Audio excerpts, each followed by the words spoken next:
very strongly renaming the Gulf of Mexico as Gulf of America. We will be making further changes effective immediately. Turkey will now be known as chicken. Alright, Elon, people weren't exactly thrilled with Liberation Day. McDonald Island has no people? It's just penguins, huh? We adopt to hire a new pope who is, come si dice, not white. I'm orange. Where is the line? Where is the line? Where is the line? Come on, Ali, let's get down to business. Do a deal quick or your regime is finished. Well, it's been 5 months in office and still no recognition from the Nobel Peace Committee. I'm bombing Iran. Okay, maybe I'll help. Aren't you going to help me against Great Satan and Little Satan? I am holding space for you, okay? Welcome back to this authoritarian life. Hey, you want in the war in Ukraine? Still no. No. Yeah, no. Damn it! Still no. Gah! Look, you might not believe me and Bandi, okay? But There is no list. alright, Vladimir, if you don't end that war in Ukraine in 50 days, I'm gonna do something very strong. Love it, can't wait. Ow! Trade deadline is up. You leave me no choice but to extend the deadline by 90 days. You want a piece of me? You want it? Sure, how about a slice of the Himalayas? How can she? Donald, I need your help. They gave me 27 years just for trying to overturn an election. Free Jair Bolsonaro. No, Brazil will never bow down to America. What if I want to be treaded on? Just a little bit. Give it a shot. This is weird. I brought peace to the Middle East. Sir, please give us tomahawks. Maybe we'll be giving him tomahawks. Hello? Do not give him tomahawk. What's up with you, big guy? Are you going to do it? Do what? Venezuela. Tú tienes que ir. Óyeme, Nicolás. Go! Los gringos are not messing around. I think it's time for Plan B. Hello? Señor Presidente. Maduro. Chamo. Ho, ho, ho! What's all this racket? Listen to me, you radical red terror. It ends now. Laughter is such important emotional cleanser. Somewhere in the bowels of the city that never sleeps Kevin McCullough, radio host with Salem Media, is a man also not sleeping. Syndicated radio talk show host Kevin McCullough. And that guy would like a word with you. Many of you know him as Nostradamus. Of course that Kevin show is going to be great. The only thing that could be greater, of course, would be that Donald show. We don't have that, so we have that Kevin show. Featuring the music of Dick Tunney and the Dream in Color Orchestra.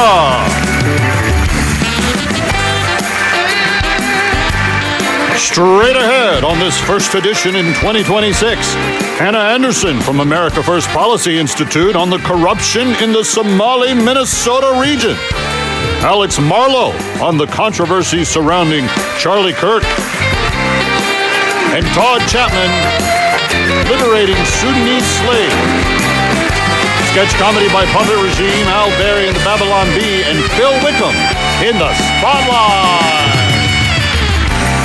And now from Times Square, where the news gets fact-checked by reality, here's Kevin!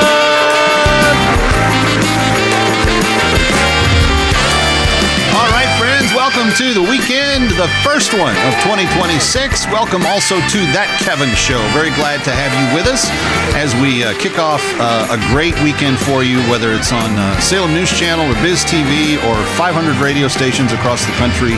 Couldn't be happier than to have you with us every single day of the week. Actually, I'm everywhere all the time. And if you haven't gotten enough of me by then, you can just go to the Salem Podcast Network and get the podcast on demand delivered as well. Anyway, we've got a lot to get to. I'm kind of glad that the holidays are kind of now starting to fade into the rearview mirror. Although I say that with my annual normal amount of holiday or post-Christmas depression. There's something, I don't know what, I'm weird this way. I know that I am, because I think more people are not like me than are. Because I'm one of these people that when we get the lights on the house, we get the tree up, and my bride waves her magic wand and puts all the other Christmas, things up, I feel like the house becomes something different. It's like warm. It's like friendly. It's like cozy. It's like, and this year we had so much fun having people into the house. We went and did a bunch of things, but it was always like this warm, like the kids, I don't know, wanted to watch more Christmas movies during the month of December. And so like every night we were having some sort of like family time together. And it was just really this warm, welcoming haven of safety. Like you just wanted to wear flannel pants nonstop.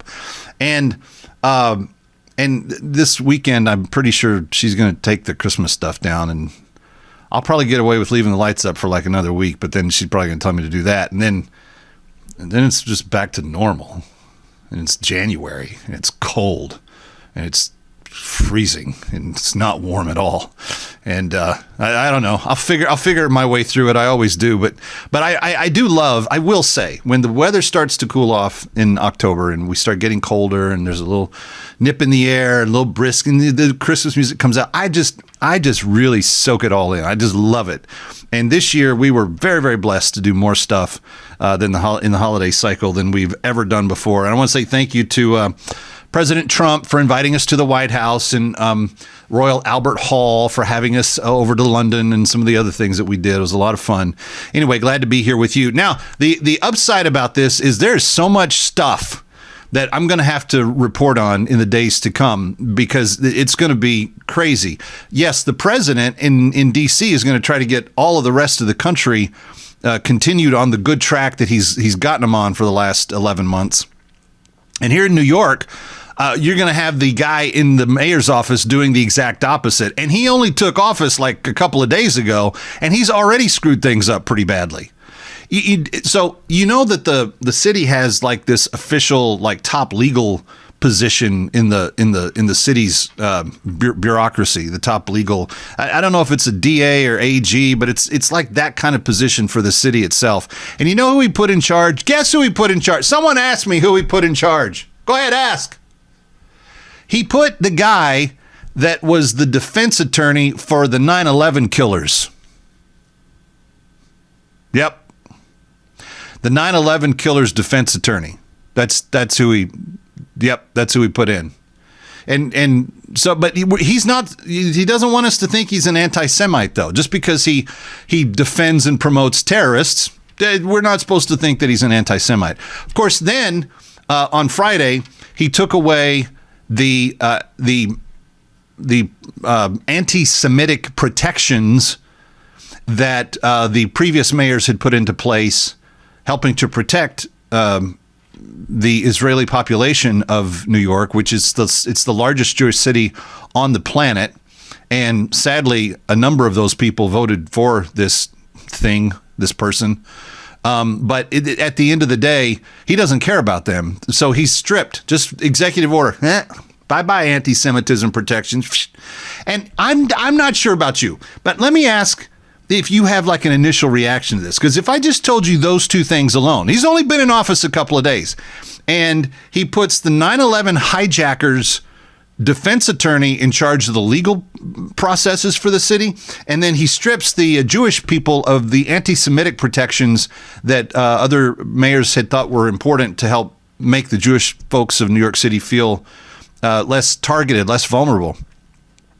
Do you think that there might be something in his? Do you might think that might be like a little bit of a dog whistle to the dogs that worship Allah? Because the really scoundrelly ones that run around and say, you know, Allahu Akbar, and then they blow things up, those types. Because if it were me, and I know I'm just like spitballing here, but if I were one of those terrorists, I'd probably end up thinking, I think this guy's not quite Rudy Giuliani. Let's put it that way. Friends, I've been saying this softly on the air for the last number of months, and particularly since the election in November, but he was so far ahead in the mayor's race earlier in the year. Like, you could see the writing on the wall. I'm really worried about particularly my Jewish friends in New York City in the days and weeks and months to come. And I want to be wrong about all of it. I don't want anybody to get hurt. But this Jew-hating, anti-Semitic, terrorist-loving, radical Muslim mayor that is now in charge of New York is an enemy to the U.S. He's an enemy to the state, to the nation. He doesn't embrace our ideals. He doesn't embrace what we believe. He doesn't embrace the Constitution. And between the corruption and the terrorism sympathies in Minnesota and what's going on in New York, friends, we got some issues we're going to have to deal with in the days to come. I'm not pulling your leg on that one. We got a great show for you straight ahead. We're going to talk about the Somali corruption coming up next with Hannah Anderson from the America First Policy Institute. Happy weekend. Happy 2026.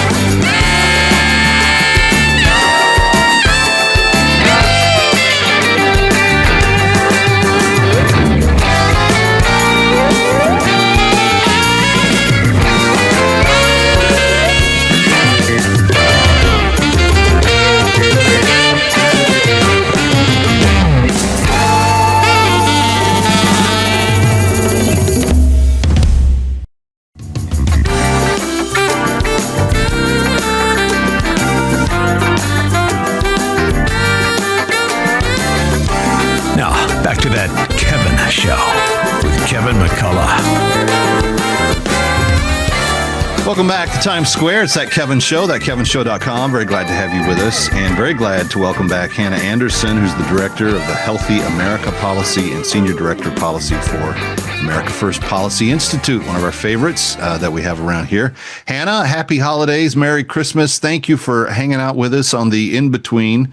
It's always kind of an odd time to figure out what to say at this point in time, but I guess Happy New Year is what it is. Happy New Year, Merry Christmas, Happy Hanukkah. I mean, really, again, it's so nice to be back, and I hope everyone had a great Christmas and spent some time with their family and got to eat good food and is ready to hit the ground running in the new year. And I heard that there's 0 calories counted out of all the holiday food. At least that's what somebody told me. So that's, as long as Bobby Kennedy's saying that, I'll believe it. I'm holding on to that for dear life. Exactly. And don't mess with my Diet Cokes. Like, whatever you want to say about everything else, just leave my Diet Coke alone. They're grandfathered in, the president. That's it. Yeah, that's right. That's right. Well, thanks. I appreciate you being here. Okay, so it's weird that we're having to cover this in the kind of stage of the season that it is, but it kind of started breaking midway between Thanksgiving and Christmas, but it's really started to amp up. And in recent days, you've had undercover foot soldier reporters that have been going all throughout the Minnesota Somali neighborhoods and identifying learing centers. I never knew what a learing center was, but evidently a learing center is something, Learing, that can earn up to almost $2 million a year in taxpayer funds, posing as a learning center, though it is called a learing center, which just says all kinds of creepy to me. But this learing center, a prime example of how the taxpayers are getting hosed by Somali immigrants running frauds on healthcare. Explain to me, as you best understand it, what's the latest? Well, I think, again, in this season, you're exactly right. It's hard because Americans are incredibly generous. I think we might be the most generous in the world, people who want to really share their wealth and time and resources with those who are less fortunate. And that's why we've set up some incredibly generous social safety net programs to make sure that the ones who most need it are getting the support. And this is why I think this hurts the most at Christmas time, is we have these learing centers, or, centers for kids who can't read good. Sorry, I have to take that. But it's GUD. Yeah. Go ahead.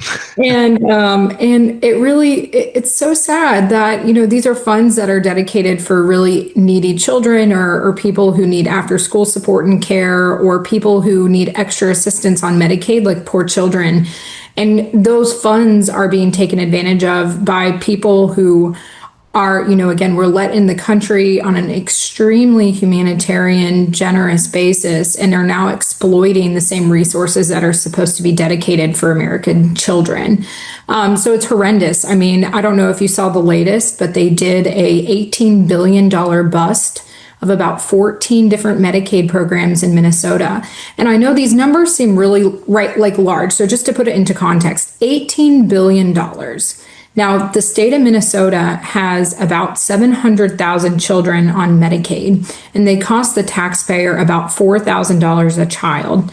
Now, I can't do this math that quickly, but I did it ahead of the show. Per year. 4,000 per year, 700,000. Okay. And so that's about $2.9 billion. So if you're thinking about the scale that's of every child. That's every child. Yeah. So not just the ones that need help, but that's every child in the state. Okay, go ahead. That's every child in the state. So we're not even talking about the kids who need it versus the kids who don't, kids legally, kids don't. We're just talking about all children in Minnesota on the state Medicaid program. That's $2.9 billion. So if you're looking at $18 billion over the last, 6-7 years, you could have funded just the child part of Medicaid multiple times. And I think that's really where Americans say the Medicaid program should really be protected for these poor children. So it's really horrendous to think about. Again, this is a program that was intended to save the poor American child, and it's now being exploited by people who don't care about our nation and customs and generosity, and instead just want to exploit it. Well, and you've also got now, and I wrote a piece about this at Town Hall, you've got Tim Walz trying to pretend as though he's opposed this and looked into it and investigated it. And he's acting in the language of his protestations as though he shouldn't even be questioned because he's been the tip of the spear for what's right. Yeah, no, and Tim Walz really, again, like he's throwing up his hands like, of course I don't support the fraud, but it's the same liberal states who have pushed back on any fraud investigations. It's the same liberal governors and attorneys general who are suing and are opposing the One Big Beautiful Bill and all the fraud prevention. It's the same, it's the same America Last and Patients Last policymakers who have been corrupt in actually promoting the fraud. That's why, again, the working family tax cut or One Big Beautiful Bill found about $90 billion a year in just waste, fraud, and abuse in the Medicaid program, and saying we have to make a floor for this, or else we're going to spend $90 billion on luring centers for children and not learning centers for children. And for the reason of those of you watching or listening that may be asking, why does Kev keep saying that word? Because that's how they spelled it on the front of the building that was given $2 million to operate. When the reporter showed up to ask a few questions, there was nobody there. The place was empty. It didn't look like it had been occupied. And out front, it literally said, we're supposed to say Learning Center, Learing, Learing. And this is really, again, Kevin, like this is so horrible because this is not just happening in Minnesota. I think, there's been a few reporters who say, well, this is an outlier and yeah, Minnesota's really bad, but it's just, it's just Minnesota and Tim Walz has some work to do. No, this happened all across the Medicare program, the Medicaid program, and these are, again, safety net programs for most vulnerable. But, lately at HHS, Bobby Kennedy and his team restarted, right? They had to restart an anti-fraud program because the Biden administration had kind of let it go and let it go stagnant. And just this summer, they found, I think it was $16 billion of fraud in the Medicare program. And so again, just because we throw these numbers out there and they seem really big and kind of like hard to contextualize, $16 billion is the size of the premium increase that America's seniors found themselves in this year. So they all got a 10% increase in their premiums because, and I mean, again, it's correlational, it's not causational, but again, if we are spending $16 billion and 10 of that was to an Estonian crime ring who was overbilling Medicare by $10 billion, and we're increasing premiums on America's seniors for the same amount, it's really hard to think, why didn't the Biden administration crack down on this sooner? Why did they have to restart this, task force between the DOJ and HHS? Well, that becomes an obvious answer to the question in that they didn't want anybody, getting out of line. And the way you keep everybody in line is you continue to pay all the corruption forward.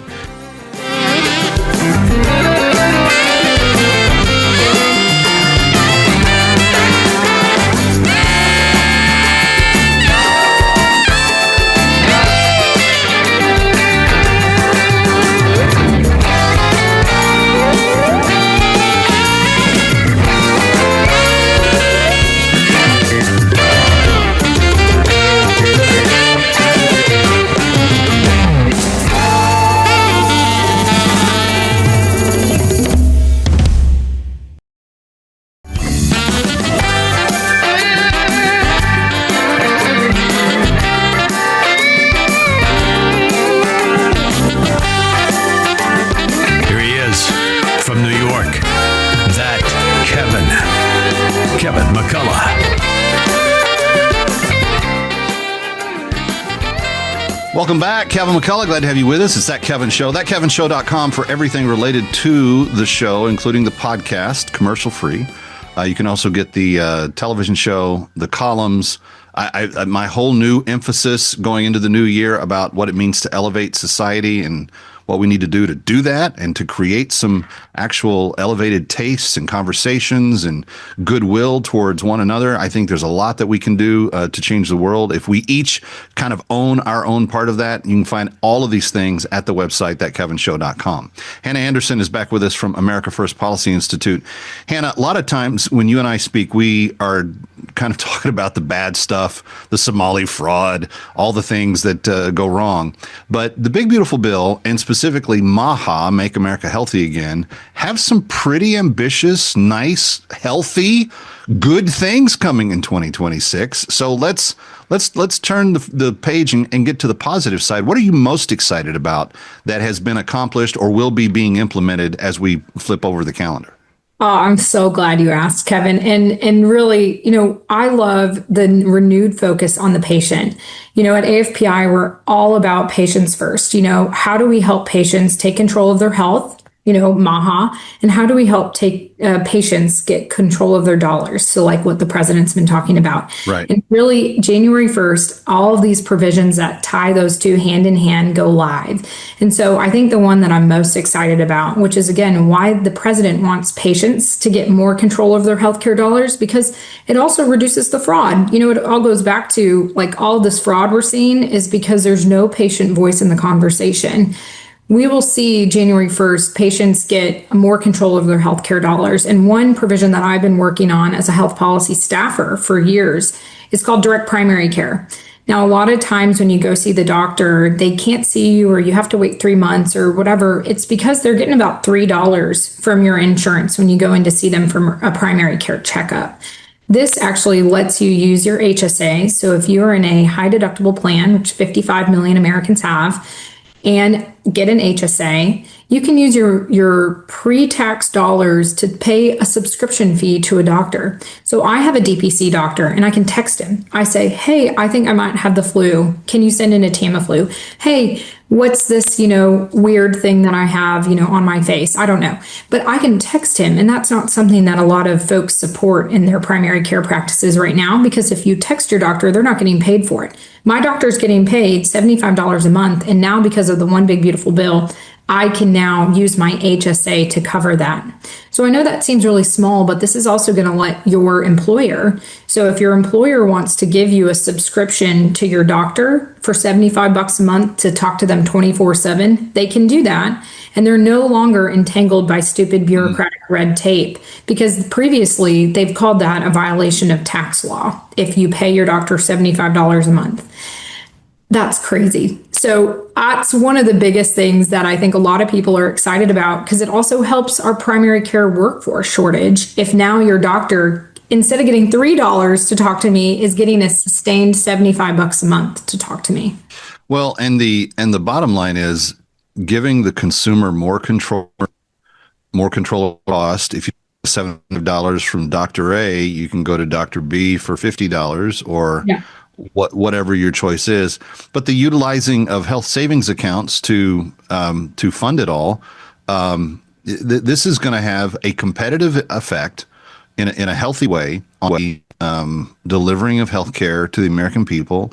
And that's how costs always stay minted, is if you have a healthy, robust system. And at the end of the day, the patient is the one that wins, because they get to pick what they actually want. Exactly. We're the best consumers in the world. So I would never want to get in the way between the patient really assessing value for themselves. And that's, again, what the president has recognized is like, we need to be giving more money back to the Which hands is of the exact opposite. I have to point this out of what Obamacare was, because Obamacare said you're going to have all of these services. If you, Kevin McCullough, a 55-year-old man, want health care, you have to adopt a plan that allows you to give birth to human beings. I'm never going to give birth. Yeah. I don't need that coverage. I need something that fits me as a person and deals with the stuff that I deal with. Yeah, no, I agree. So that's one of the biggest things that I'm excited about with the One Big Beautiful Bill. I think another thing that kind of went unrecognized is this like once in a lifetime change to like disability care. I think a lot of people have talked about Medicaid expansion, but they haven't talked about, how to keep seniors in their homes longer and how to keep disabled adults in their homes longer instead of going to institutions. You're healthier, you feel more independent. And that was one of the president's campaign promises. And that was fulfilled in the One Big Beautiful Bill. Stick around for more of That Kevin. Next, That Kevin Show with Kevin McCullough.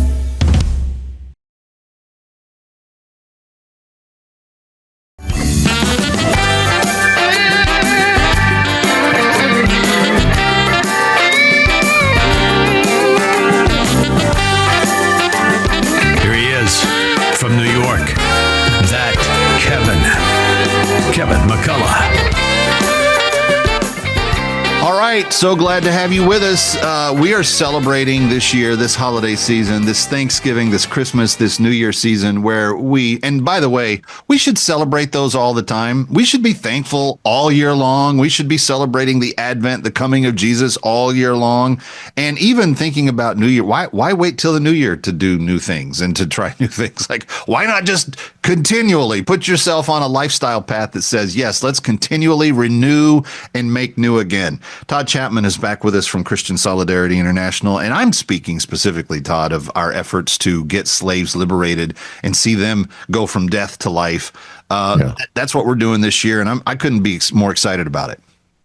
So we've done this partnership for over a decade now. Kevin's lost count, so it's been a long time if Kevin's lost count because he's got a mind like a steel trap. But I don't know about that, but yes. Well, thousands of slaves have been rescued thanks to the generosity of this program over the years, and I love that we're doing it during this Christmas season. I think it's just the perfect time to do it. I mean, there's never a bad time to set up a slave free in the name of Jesus. Don't get me wrong, but during the Christmas season, and I'll share more on that in just a couple minutes. But I was also thinking our goal for this campaign is to free at least 250 slaves, which is, interestingly enough, 5 times a year after we've negotiated the freedom of slaves through our what we call slave retrievers there in North Sudan. About 5 times a year, we group them up into a large group and then together walk them into freedom in South Sudan. And every time it's between 250 and 300 individuals that we march into freedom. And I just think it's so beautiful and so perfect. And what a beautiful opportunity. Instead of just saying 250 as a number, I want you to envision in your mind a group of beautiful, women clad in the colorful garb that is so commonplace in Africa, some of them carrying children. And I want you to imagine them en masse walking. Now, it's going to be a long walk, several days. One by one. Walk one by one, but walking into freedom. And we've got video of this, and we'll show that in days to come because we're going to be talking about this for the next few weeks. But we've got video of them just walking in a line, walking to freedom, walking to the promise of a whole new future, one that they thought probably would never happen. They were praying for it.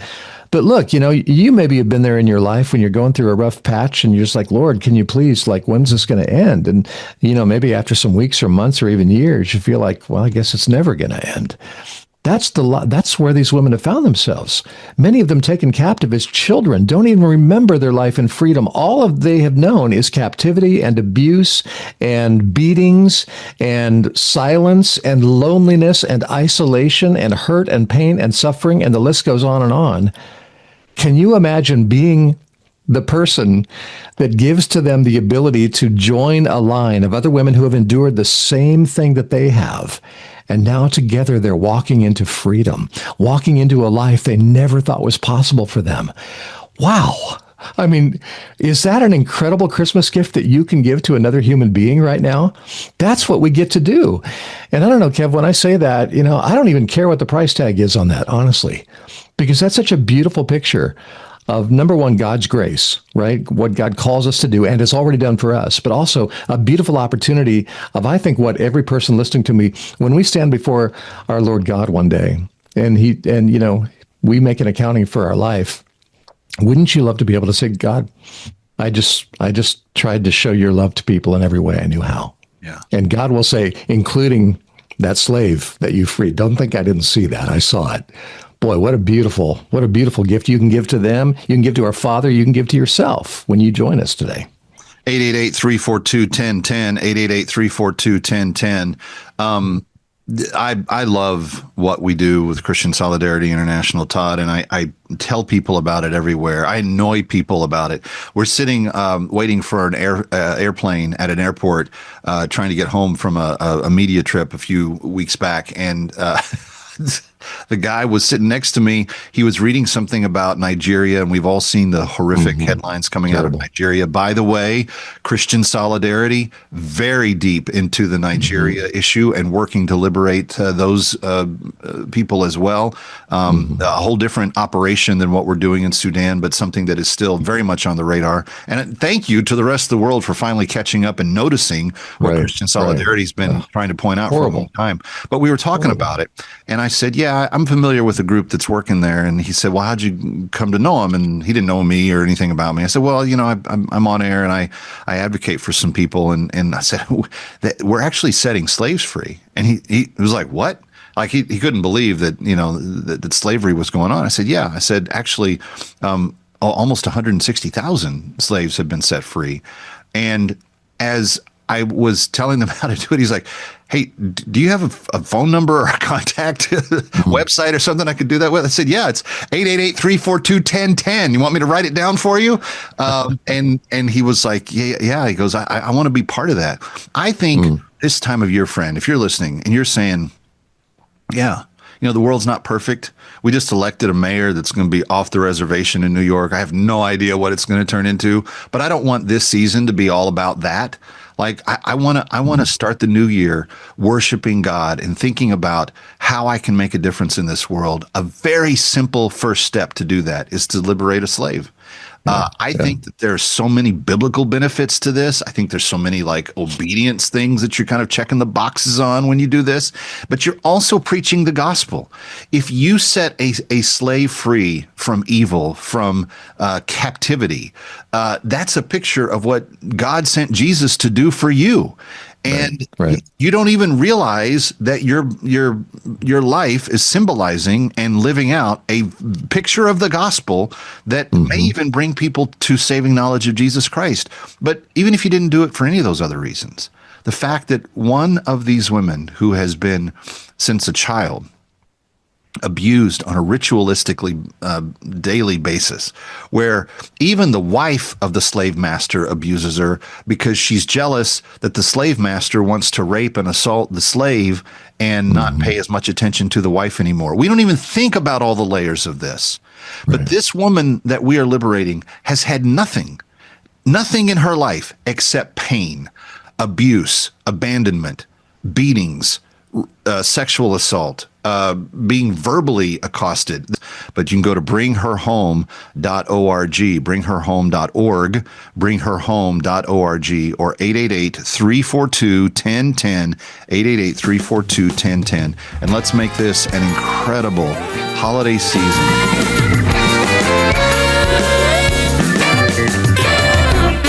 Stick around for more of That Kevin. Next, That Kevin Show with Kevin McCullough. Heck, Seth, are you bombing the North Pole? That's right. That'll teach you for putting me on the naughty list. I put you on the naughty list for bombing a Venezuelan fishing boat. That boat was filled to the brim with drug cartel members, and you know it. These drug cartel members were on the nice list. Wait. Why the hell are drug cartel members on the nice list? Hello? Damn it, he hung up. Is everything okay, Pete? Not really. I bombed the North Pole because Santa put me on the naughty list. Oh, that's not good. Why? What's the problem? Well, being on Santa's naughty list used to mean you'd get coal for Christmas. But people don't care about coal. So now Santa's naughty list is about defaming people as pedophiles. But I'm not a pedophile. Neither am I. Alright, so how do I get off the naughty list? By doing something really nice. Well, use my wheel of selflessness. I use this to figure out what I'm gonna do to help the American people. Why are there golf clubs on it? What's more selfless than minding your own business for a day?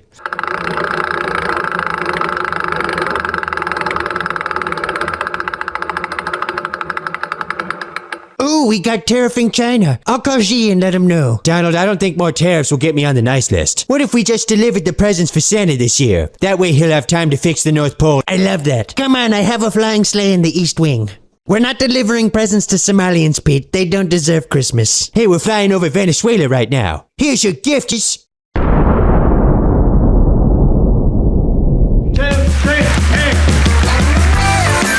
Somewhere in the bowels of the city that never sleeps, Kevin McCullough, radio host with Salem Media, is a man also not sleeping. Syndicated radio talk show host Kevin McCullough. And that guy would like a word with you.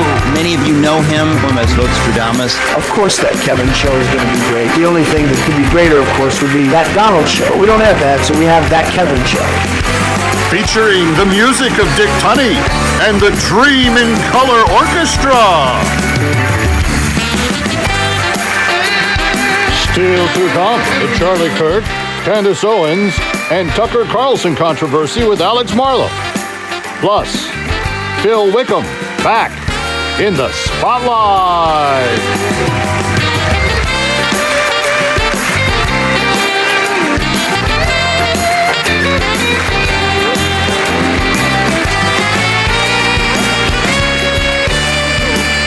And now from Times Square, where truth doesn't need a permission slip, but it can barely pay the rent. Here's the Kevin! What a Sunday this weekend. I'm Kevin McCullough. Our top story, the world continues to spin, mostly out of control, while insisting it's all progress. In international news, for instance, Israel says a certain New York mayor has poured anti-Semitic gasoline on an already raging fire because apparently diplomacy now comes in jerry cans.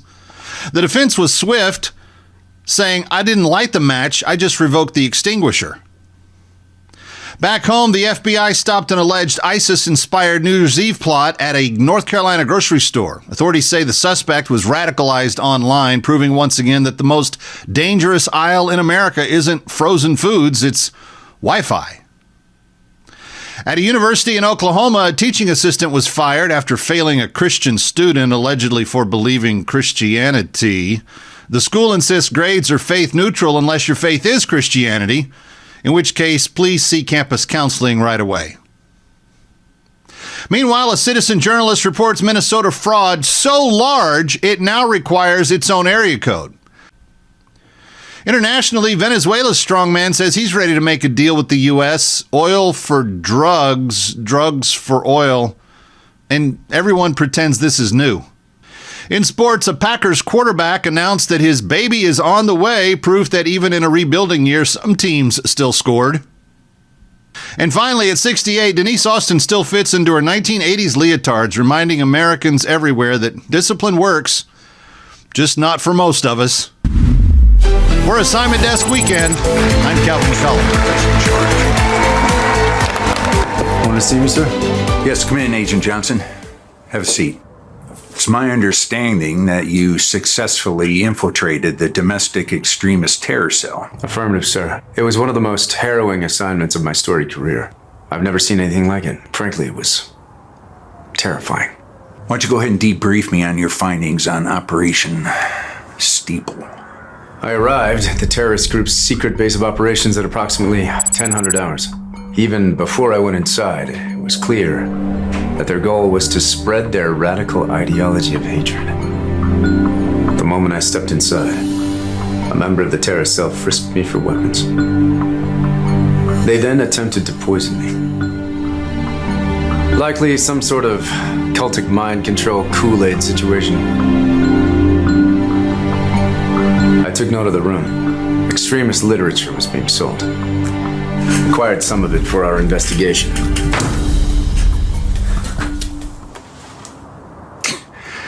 Talking vegetables. My goodness, or even targeting children. I'll review this later, Johnson. Go ahead. I didn't have much time. The first terrorist quickly grabbed me and forced me to sit in a seat in the terrorist compound, likely a spot for new recruits. This terrorist codename was Usher. Usher? Like the singer? Appears to be a code. Despite my best efforts, I couldn't crack it. Well, I'm stumped. Continue. Well, as you know, most terrorist groups have mantras or slogans they use to instill hatred, violence, and their extreme beliefs in their recruits. In this meeting, they sang horrifying incantations. They chanted about slaying lambs, lots of blood, death. Repeated that some mysterious father figure was good, like extra good. Good, they kept saying over and over, until everyone was hypnotized, completely brainwashed into the extremist group's radical beliefs. So how are you able to avoid being hypnotized? Thinking on my feet, I grabbed 2 small pencils conveniently located in the seat back in front of me and jammed them into my ears. Good field work. Next, I witnessed money laundering. Some sort of cultic disc was passed around as the people laundered cash into it. Then, we were instructed to take a minute to greet your neighbor.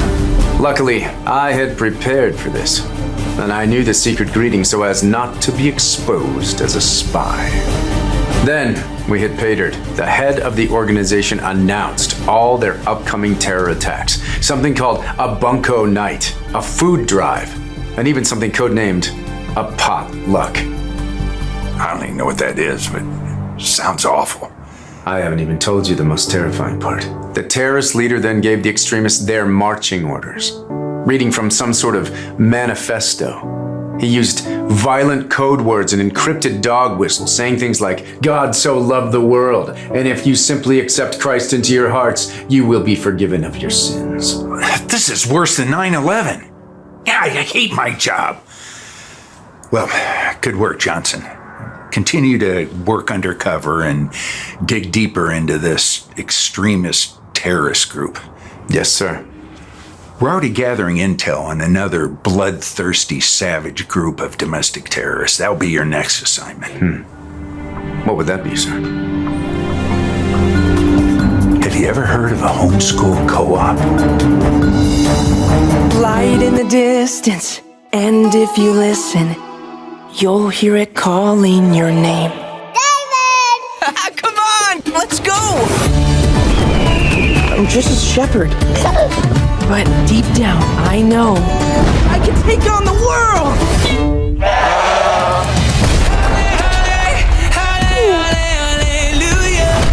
There is a darkness over the land. Our enemies will strike once more. Imagine the biggest warrior you have ever seen. Okay. Now imagine somebody ate him.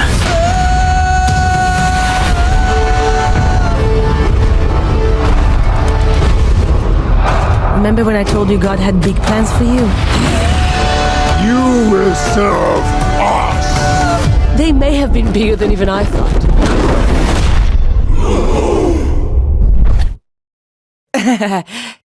Would you mind? David, you saved us! No, it's not about me! Who better to lead us into battle than David? I never asked for this. Do you really think one stone is enough to defeat my entire army? We have to get our family to safety.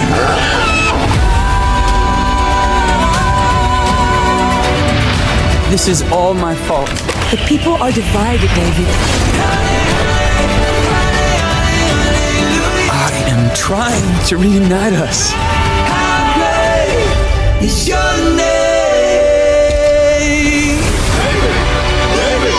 David will rescue us. David! I can't do this alone. I trust my shepherd to look after me. David!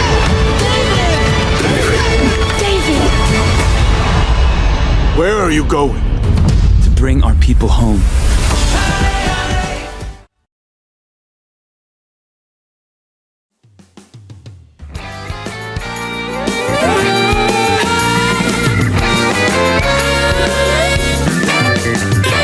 Ready or not, we'll be right back. That Kevin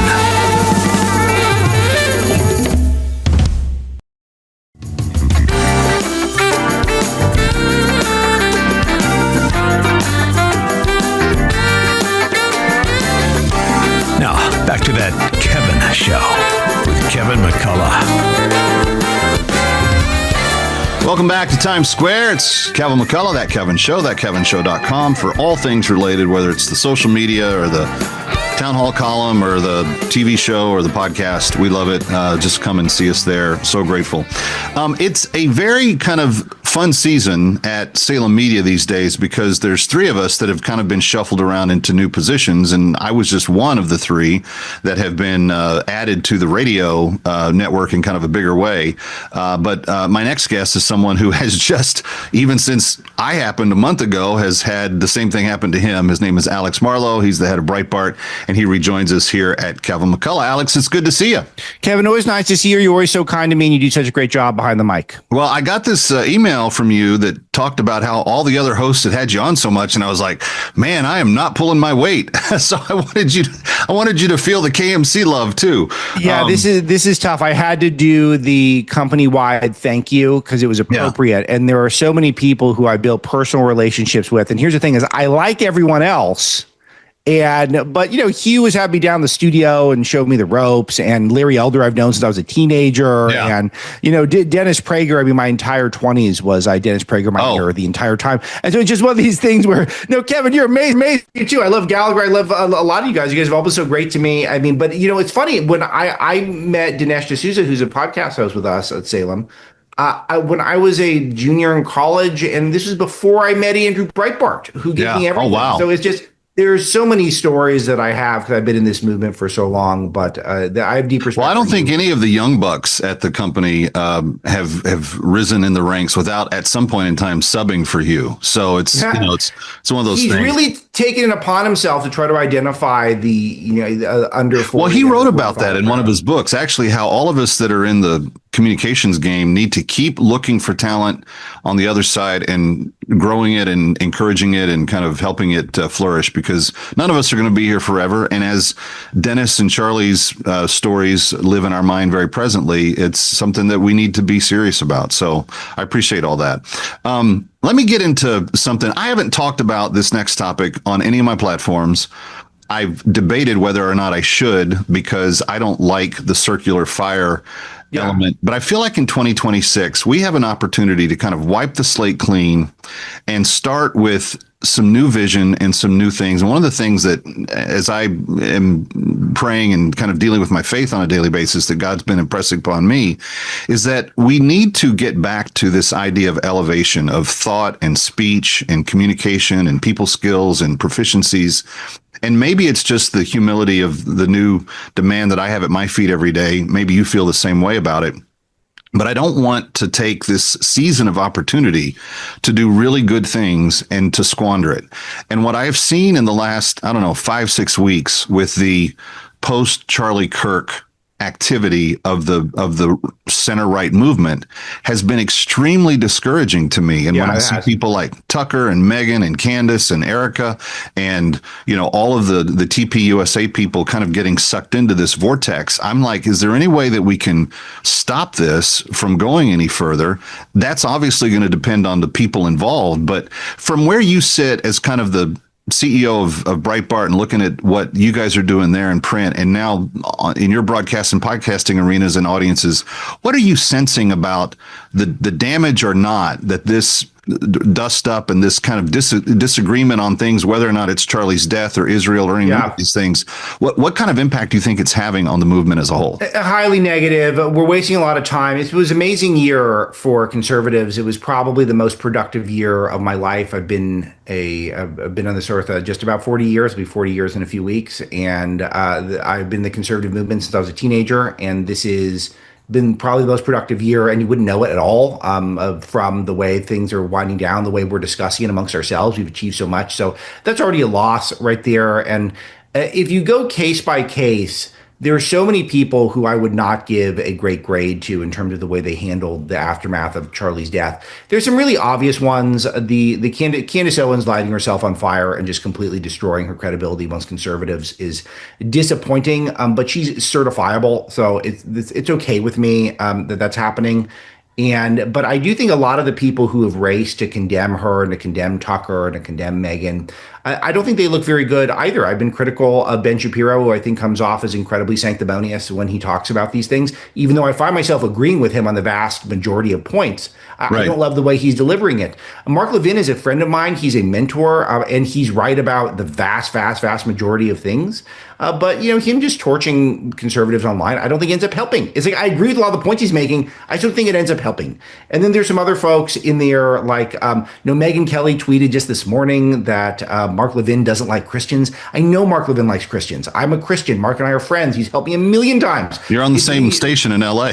It's the Tucker Carlson said Christian Zionists are the worst people in the world. I know he doesn't actually think that. Tucker's been very nice to me over the years. I'm a Christian Zionist, and I'm not changing that just because Tucker unilaterally declared we're horrible. It's completely nuts what's going on, and a total waste of time when we're gonna have a very tight midterms come November. So let's peel the onion a little bit to see why this has gotten here. That seeing from the likes of these guys that is causing them to be so kind of dug in, because and I've known all the four people you just talked about as well. And it's like, there's been in the past a willingness to kind of look past differences, work together. Ben, I've known Ben since he was 12. Like this is a guy that I think is really genius on a lot of levels. He's truly a brilliant person. He really does have this incredibly and it's brutal when he comes at it for you. Like he will not, pull a punch, but what's really percolating under the surface of this? Why are they so motivated? It's hard to tell because I haven't spoke to any of the people I mentioned individually, though I know them to various degrees. I think that some of them are Candace. I can't speak to her motivations at all. She's basically acting as an agent of the left. There's a lot of theories about people who are funding Tucker Carlson that explains his really hard pivot towards making his content essentially an anti-Israel show, which is just was a very strange pivot. I don't know why that is. I haven't spoken to him since he's taken the show in that direction. And then some of these people, I do think that Ben is righteously indignant. I think Mark Levin's righteously indignant about certain things. And sometimes people don't call shots. And sometimes when people are hammers, everything becomes a nail. When you're someone who's a podcaster who's constantly promoting podcasts, when you're someone whose fashioned your career is trying to be a warrior for certain causes, and you have the opportunity to do that, a lot of people don't bide their time. See, for me, I've got very strong opinions on all this stuff, but I'm pretty cautious about when I come out and say them because I think the timing really does matter. Because as editor-in-chief of BreitBart over the years, I've called some shots dead right at the wrong time and gotten punished brutally. Same. And that's, I know that pain. So, yeah, exactly. So it's a very complex web, and I'm happy to talk more about it, but it is, frankly, a touch depressing.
Welcome back to Times Square. It's Kevin McCullough. Glad to have you with us. Alex Marlow, my colleague and guest. Alex, I want to transition from the Charlie and kind of crazy stuff because, I don't think it's productive. I want to see it go away. I'd like to just have everybody put a button on it and say, okay, we're just going to agree to disagree on things. They're not going to do that. They're going to keep fighting.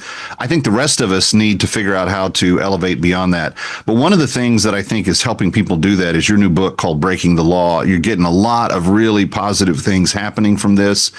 Tell me what the book's about, why you wrote it, what do you hope to accomplish with it? Thank you. Yeah, it's been a big week for the book because C-SPAN named it one of the most important books of the year. And they don't just sit around saying, "Oh, let me see what conservative author we can advance to this level."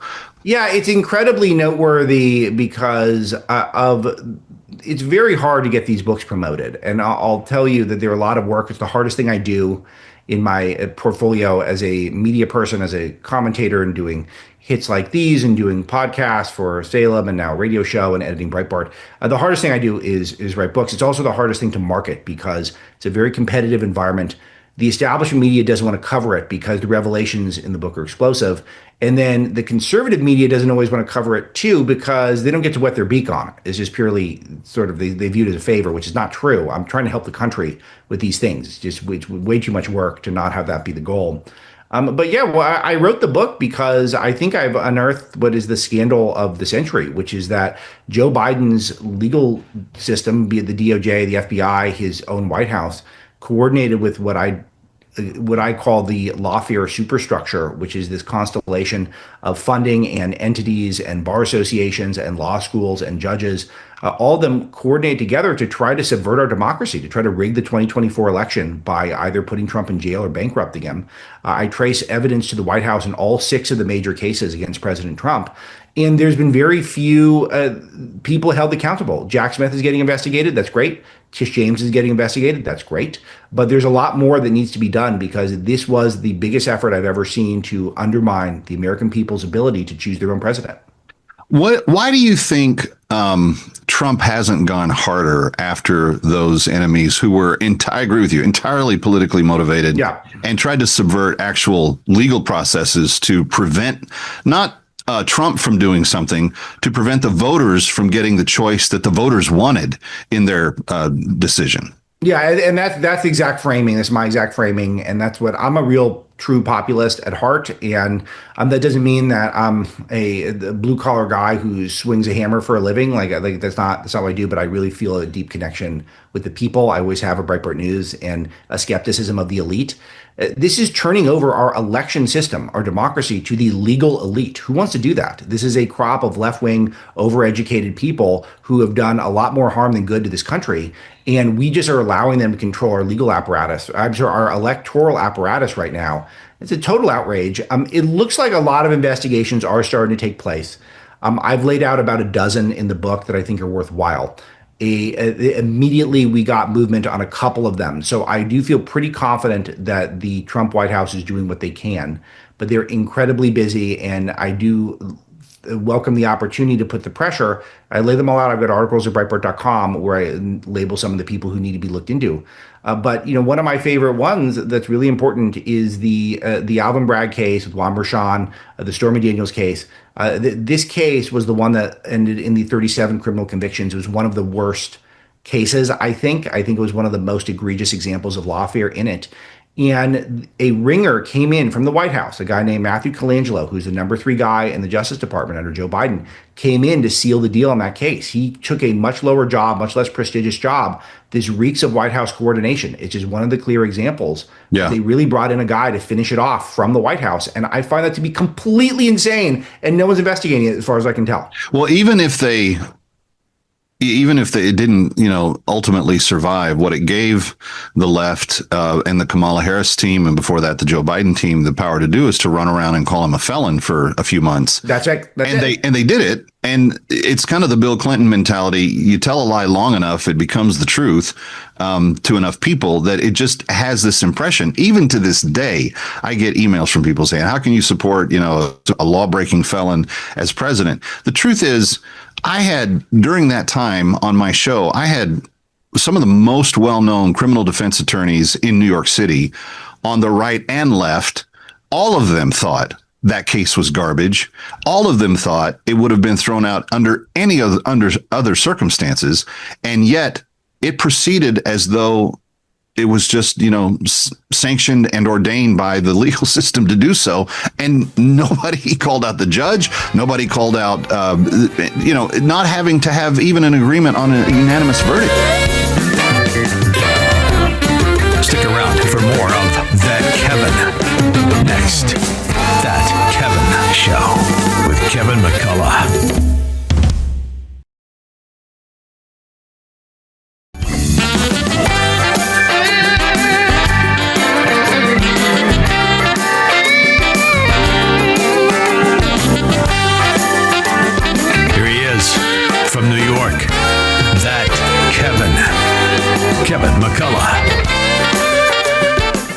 888-342-1010 or bringherhome.org. That's the number and the website that you go to if you want to do the best thing you could possibly do this holiday season. Whether you're giving thanks, whether you're celebrating the advent of the child, whether you're going into the new year, whether you do that all year long like we should be doing, that's another story. I want you to be excited about the opportunity to help a woman who you've never met. You have no idea who she is. You don't really know much about her life, except that it has been an excruciating experience in ways you've never even thought you would experience. And I'm talking about liberating human slaves.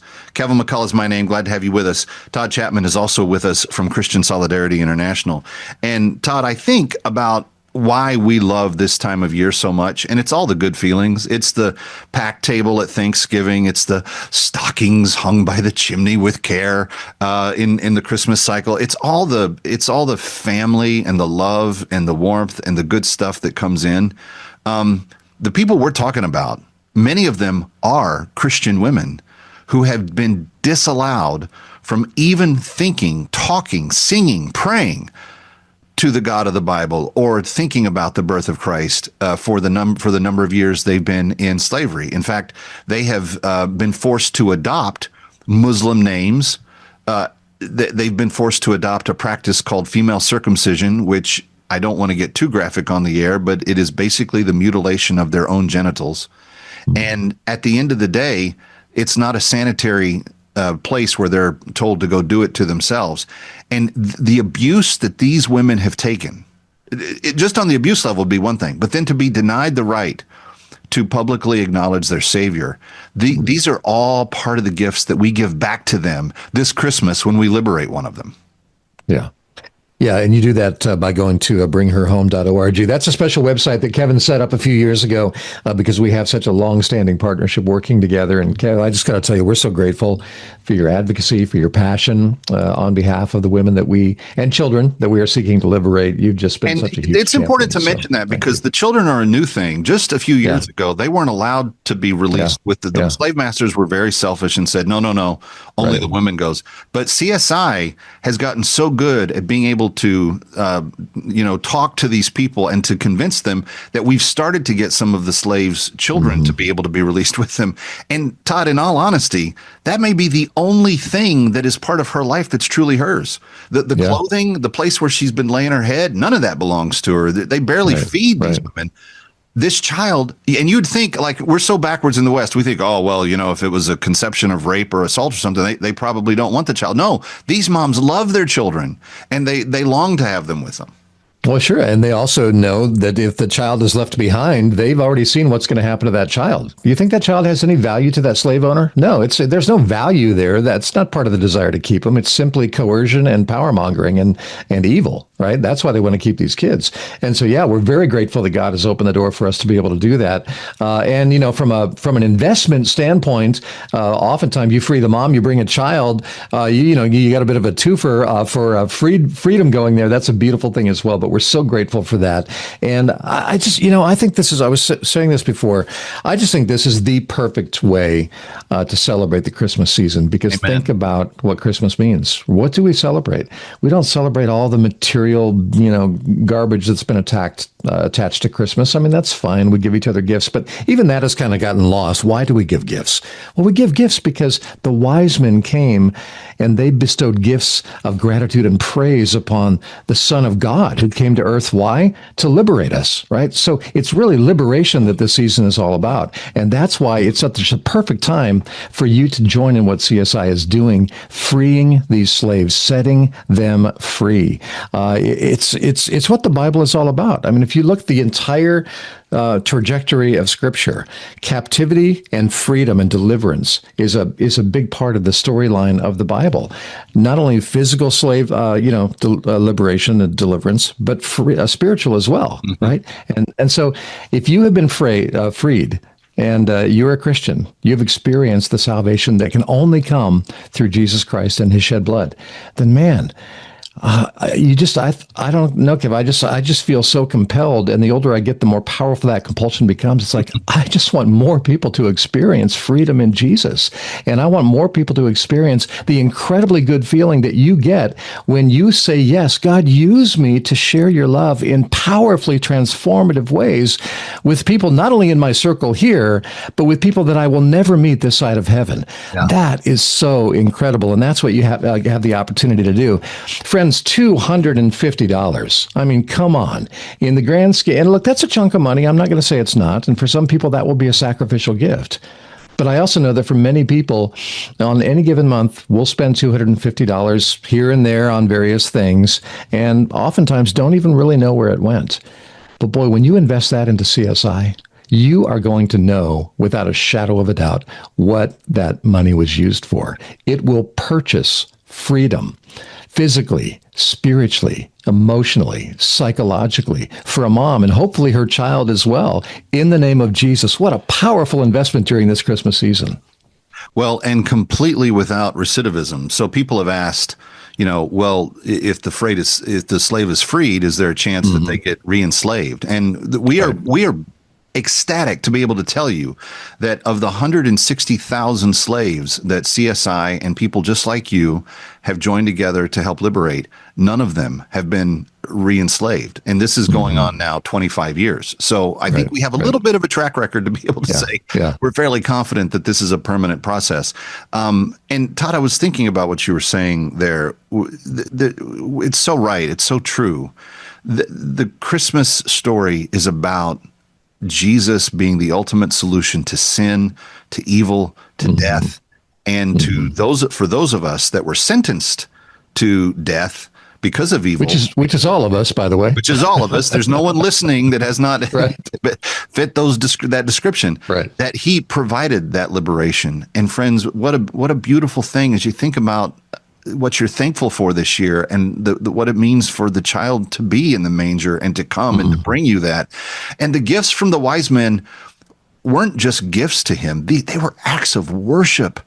But you can go to bringherhome.org, bringherhome.org, bringherhome.org, or 888-342-1010, 888-342-1010. And let's make this an incredible holiday season.